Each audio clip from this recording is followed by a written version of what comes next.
So Helen has kindly volunteered to be my subject.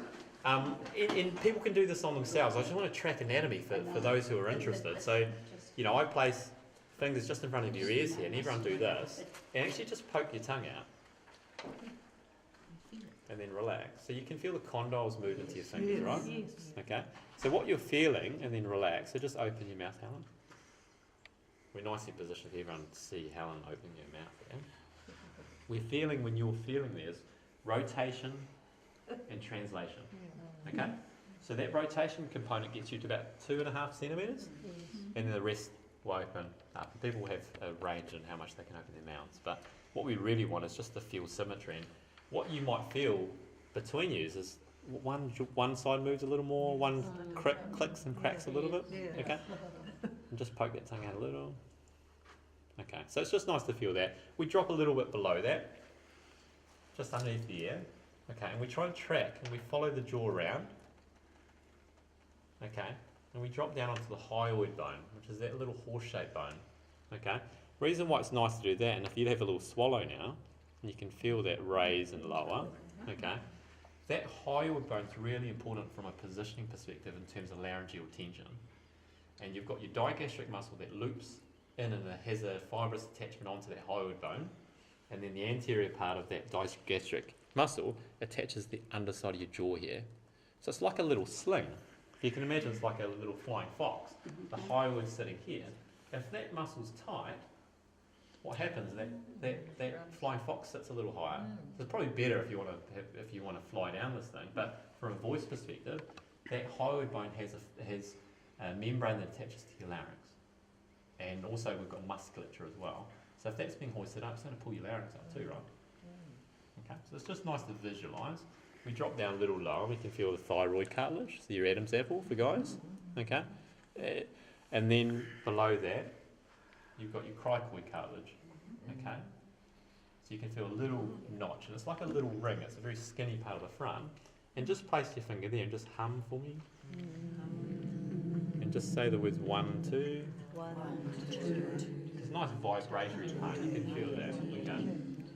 So, just to give you some landmarks, so in terms of what I tend to do, and I give quite a thorough medical assessment before I touch someone's neck, have a look at jaw movement, look at neck movement, but what I'm really feeling for is laryngeal tension. Okay. We'll sort of assess back if need be. Have a look over your left shoulder for me, Helen. And then to your right. And back to the middle. But what I'm really trying to feel, just tip your head up here. Just rest your head into my hand here. Good. I'm going to feel for your tongue tension here. So Helen's just briefly told me about something affecting your left jaw, if you don't mind me sharing that. Can I get you lying on your back? Sure. So just really briefly, I haven't done enough of an assessment on Helen to really be super specific with what I'll do with her, but I really want to show you guys what I tend to do. And I'm just going to push you around a little there, Helen.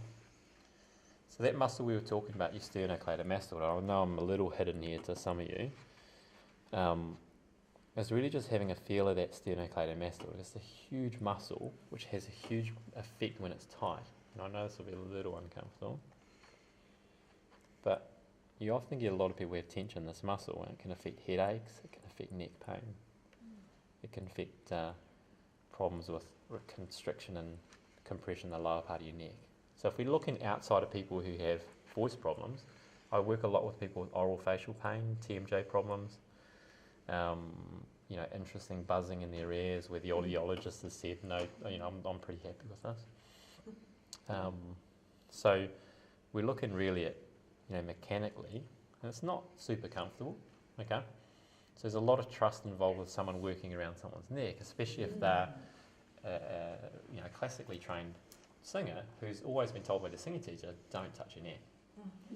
So again, the patient rapport is really quick to get.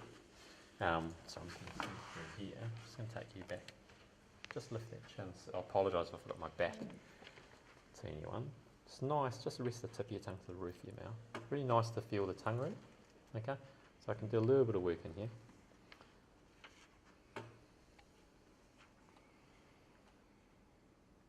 So again, you can get a lot of restriction in that digastric muscle. So it's nice to work in on releasing that. Again, to really just get that suspension slapping.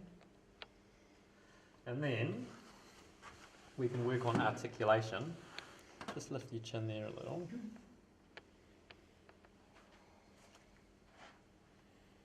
So I do need to do this on the other side. I might just sneak around. So again, I apologise if my back's are to people. But I work in here, and Helen, you tell me if this is uncomfortable. Lift the hand. I'm having a little feel of her thyroid cartilage moving on the cartilage below it. Again, we're having a little feel of mobility, and then as a treatment technique, we can actually use a little bit of tilt there. So again, going back to that knee joint analogy, can you have a seat on the edge of there? We're just trying to get moving. If it's stuck, and you'll get the occasional singer that will sing and they hit a high note and they get pain on one side of their neck, on one side of their throat, that joint gets locked. It's like a little visor, it gets locked. It gets mechanically locked. And so therefore when they go to try and hit the high notes again, or they're speaking, they can't quite get that fold contact because of that lack of mobility. So again, I've just got to get in and work on trying to create some of that. Just lift that chin here. And similar to what we were doing before, just lift that chin as high as we can. Good. It's just having a little feel of that tongue. This is a nice little tongue stretch.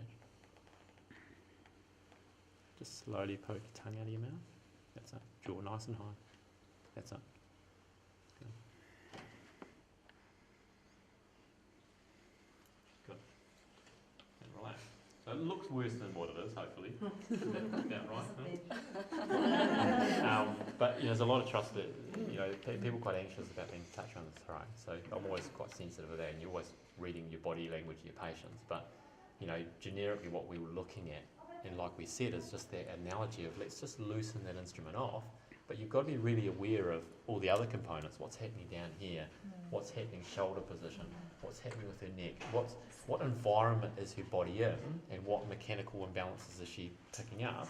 Because I can do all this stuff and make it move nicely, but they may not be articulating their voices really well.